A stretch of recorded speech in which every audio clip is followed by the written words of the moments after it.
हाय प्रियो, सभी को गॉड ब्लेस यू। खुदा की ओर से सभी को आज आशीष और बरकत हो।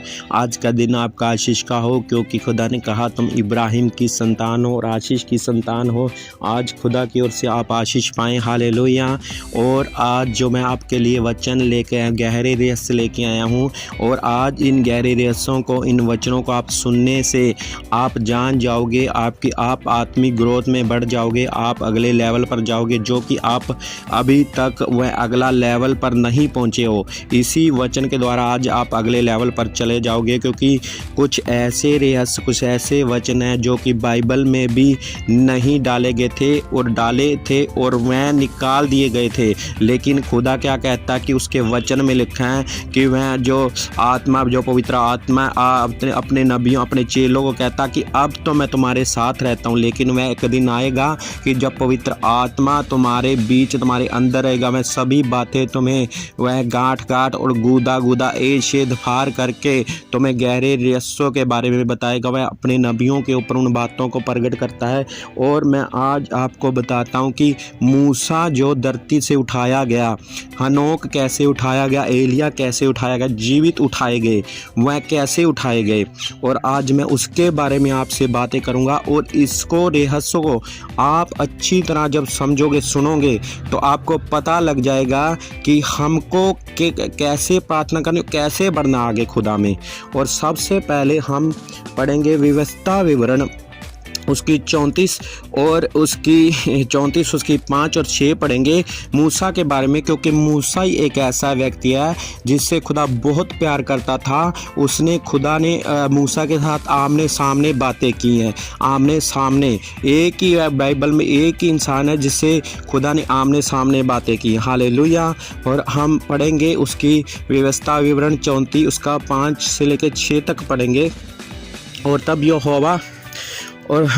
यहोवा ने कहने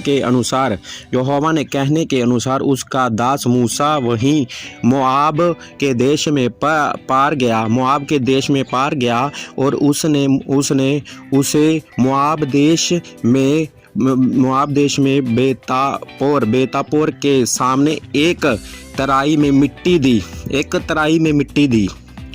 और आज के दिन तक कोई नहीं जानता कि उसकी कब्र कहाँ है। ठीक है। जब मूसा वहाँ पहाड़ी पर गया और मोआब के देश में मर गया, और पहाड़ी पर जाके तो खुदा प्रभु यीशु मसीह ने खुद उसको मिट्टी दी थी। और मैं आपको बताता हूँ कि जो मिट्टी का रहस्य वह क्या है। मिट्टी का कहने का मतलब, खुदा ने मिट्टी दी मूसा को। अब मिट्टी, आपको मैं पिछली वीडियो में आपको बताया था कि मिट्टी का रहस्य क्या है, जो कि आदम को भूमि की मिट्टी से बनाया था प्रभु ने, भूमि की मिट्टी से। और भूमि की मिट्टी से बनाया था। खुदा ने कहा कि जो मिट्टी का है वह मिट्टी में चला जाएगा, लेकिन जो खुदा का वह खुदा के पास चला जाएगा। और जो मूसा था वो एक ऐसा व्यक्ति था, उसने अपनी प्रार्थना को इतना बढ़ाया था, वह खुदा के आज्ञा पर चलता था, एक भी आज्ञा से दूर नहीं था। एक गलती मूसा से जरूर हुई थी कि मूसा आज्ञा से बाहर हो गया था, लेकिन फिर भी वो आज्ञा, मेरा एक गलती के कारण खुदा उस पर दंड भी आया, लेकिन फिर भी वो आज्ञा से बाहर नहीं आया। फिर अपने आप को उसने बदला। और मूसा को क्या हुआ, उसकी उम्र जो थी 120 वर्ष की हो चुकी थी, क्योंकि प्रभु यीशु मसीह ने उत्पत्ति में कहा अब मनुष्य की आयु सिर्फ 120 वर्ष की होगी। लेकिन मूसा एक ऐसा व्यक्ति था, वो अपनी आयु को पूरा करके गया। और मैं कहता हूँ वो अपने बेटों को कह रहा है कि उसके बेटे पूछ रहे हैं कि जो पहाड़ी पे तू जा रहा है वहाँ तक पहुँच पाएगा या नहीं। तो मूसा ने आगे से उनको जवाब दिया कि आज भी मेरी हड्डियों में उतना ही बल है, आज भी मेरी आंखें धुंधली नहीं हुई, आज मेरे अंदर उतनी नूर है, उतना ही पावर है जितना उसके जवानी में था। क्यों पावर थी उसके अंदर? क्योंकि उसने अपने आप को सामर्थ्य में इतना बढ़ा लिया था क्योंकि प्रभु के ये वचन में लिखा है मत्ती में, वो कहता कि तुम ऐसे प्रार्थना करो कि है खुदा जैसे तेरा राज्य स्वर्ग में वैसे पृथ्वी पर भी आए, अब आप ये एक दृष्टांत है कि पृथ्वी पर राज्य की क्या खुदा ने, क्योंकि पृथ्वी पर मतलब कि जगत पर राज्य आए, मिट्टी के ऊपर राज्य आए। अब भूमि, आदम को भूमि सी मिट्टी से बनाया था और प्रभु उसके बारे में कह रहा है कि जो आपकी ऊपर वाली देह है उसके ऊपर क्या आए, राज्य आए, धरती के ऊपर मतलब कि मिट्टी के ऊपर आए, क्योंकि खुदा के वचन में लिखा है कि तुम एक मिट्टी का बर्तन हो, क्योंकि खुदा के वचन में लिखा उसका राज्य है जो बातों में नहीं सामर्थ्य में है। ठीक है, अब हमारी ऊपरली देह जो मिट्टी की बनाई गई है, खुदा ने कहा जैसे पिता का राज्य स्वर्ग में है वैसे कहाँ पे आए, पृथ्वी पर मतलब कि मिट्टी के ऊपर।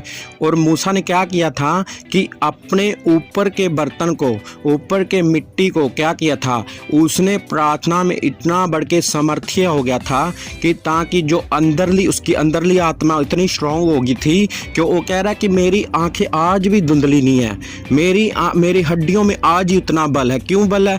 कि वो मिट्टी के द्वारा नहीं चलता था, वह सामर्थ्य के द्वारा चलता था। हालेलुया। और उसी के द्वारा जब वो वहाँ पर मिट्टी दी गई, प्रभु यीशु मसीह ने मिट्टी दी, वो मिट्टी का था, वो आदम मिट्टी का था, मिट्टी छोड़ दी गई, मिट्टी वहाँ पे छोड़ दी गई। प्रभु यीशु मसीह को आप देखोगे, जब प्रभु यीशु मसीह कब्र में गया तो उसके वस्त्र ही वहाँ पर पड़े थे, उसके वस्त्र ही पड़े थे वहाँ पर, लेकिन जो देह थी वो मिट्टी थी और मिट्टी में चला गया। और मिट्टी और खुदा को जो दे, स्वर्गीय दे, वो एक दे और है जो कि स्वर्ग में रखी गई है, वह स्वर्ग से दे उसके लिए आई थी।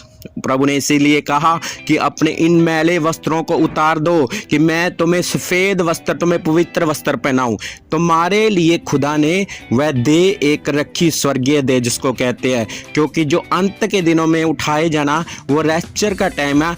अगर खुदा कहता जब वो आएगा मैं उनको फूले फलाए हुओं को नहीं, उनके ज्ञानवान से नहीं, उनकी सामर्थ्य से उनको जान लूँगा।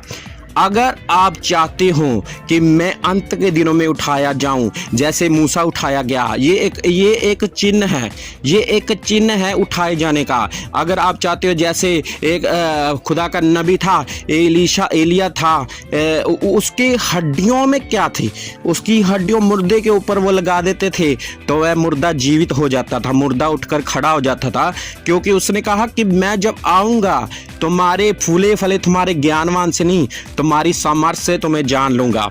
अगर आप चाहते हो कि मैं रैप्चर के लिए तैयार हूँ तो आपको सामर्थ्य में बढ़ना पड़ेगा, आपको मिट्टी को मारना पड़ेगा, अपनी देह को मारना पड़ेगा, आपको प्रार्थना में बढ़ना पड़ेगा। हालेलुया। और जैसे कि हम देखते हैं एलिया के बारे में, एलिया ने क्या किया कि एलिया एक ऐसा व्यक्ति था, उसने आग के ऊपर काबू पा लिया था, उसने आग के ऊपर काबू पा लिया था, उसने खुदा की सामर्थ्य है, उसको सामर्थ्य को लेना उसने सीख लिया था, उसने अपने अंदर आग पैदा कर ली। जैसे उसने क्या किया कि जैसे एक दिन आया, वो जो कि बाबुल का राजा, वो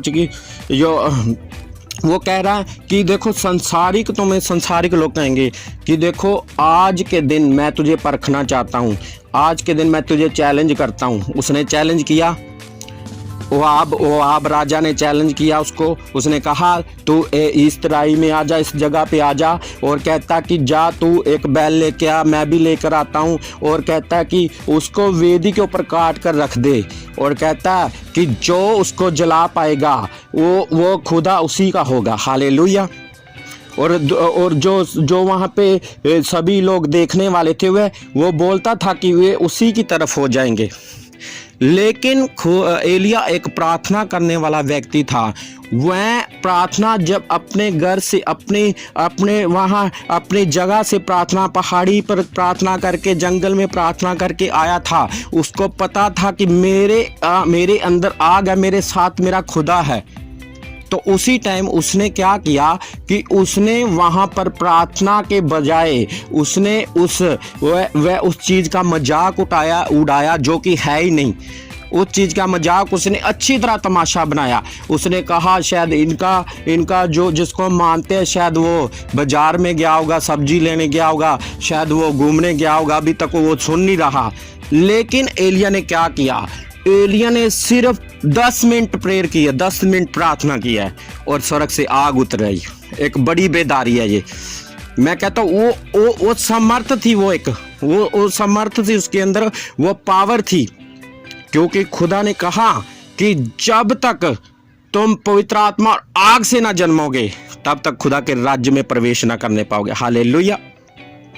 आपको आज से अपनी देह को मारना पड़ेगा, अपने मिट्टी के बर्तन को तोड़ना पड़ेगा। अगर आप चाहते हो आपके हाथों के द्वारा, आपके इसी बर्तन के द्वारा जो खुदा ने अपने कामों के लिए रखा है, तो वो कहता कि अपने अंगों को वेश्या के अंग मत बनाओ, शैतान के हथियार मत बनाओ। वो कहता खुदा के लिए, कहता वो निष्पक्ष निर्मल पवित्र बलिदान करके उसको चढ़ा दो। ठीक है, जब आप इस सभी चीज़ों के द्वारा खुदा को चढ़ाओगे उसके सामने। अब मैं आपको बताता हूँ इब्रानियों में से कुछ वचन को, जो कि हनोक के बारे में, हनोक कैसे उठाया गया।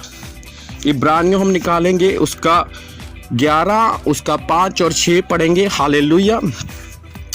उसमें क्या लिखा कि उसमें क्या लिखा, पर विश्वास ही से हनोक उठा लिया गया कि मृत्यु को ना देखे और उसका पता नहीं मिला, क्योंकि परमेश्वर ने उसे उठाया लिया था और उसके उठाए जाने से पहले उसकी प्रशंसा की गई। और विश्वास बिना उसको प्रसन्न करना अनहारा है। विश्वास के बिना तुम खुदा को कभी नहीं खुश कर सकते, क्योंकि क्या था कि उसके अंदर एक बड़ा विश्वास था। अगर जिस दिन आप अपनी देह को मार दिया ना, ले भाई मैं इस देह को मारता हूँ, मेरा काम मैंने खुदा पर छोड़ दिया, अब चाहे खुदा करे चाहे ना करे मेरे को कोई परवाह नहीं। जैसे दानियल ने कहा कि वो हमें चाहे आग से बचाए चाहे ना बचाए, हमारा खुदा वो ही रहेगा। तो आप अपनी लाइफ में अपनी सामर्थ्य को तभी इस्तेमाल करने पाओगे जब आपने इन शरीर की आंखों से नहीं, बल्कि अपनी अंदर की आंखों से, जब आत्मा की आंखों से आप देखोगे, तो आप मैं कहता हूँ कैंसर भी होगा ना, कैंसर का क्या, आप मुर्दा भी होगा उसको भी खड़ा कर दोगे उसी सामर्थ्य के द्वारा। उसको सीखो कैसे प्राप्त करना है। पहले खुदा के उन वचन में गहराई में जाओ, ताकि वो कहता है कि तुम्हारा उद्धार हो जाए। क्योंकि ये संसार के ईश्वर ने क्या कर दिया, उनकी आंखों के ऊपर पर्दा डाल दिया, ताकि वह खुदा के वेदों को, उन वचनों को समझ ना सके। हालेलुया। और मैं कहता हूँ इस वचन को, इस प्रचार को आगे से आगे बढ़ाया जाए, ताकि और भी रूहों को पता लगे, और भी गहराई को जाने, और भी लोग बचें, और के लोगों में अंदर उनके काम, उनकी सामर्थ और ज़्यादा खुदा की ओर से पावर में उस सामर्थ को जाने और उनका छुटकारा हो जाए। और सभी को आज के दिन के लिए गॉड ब्लेस यू। जय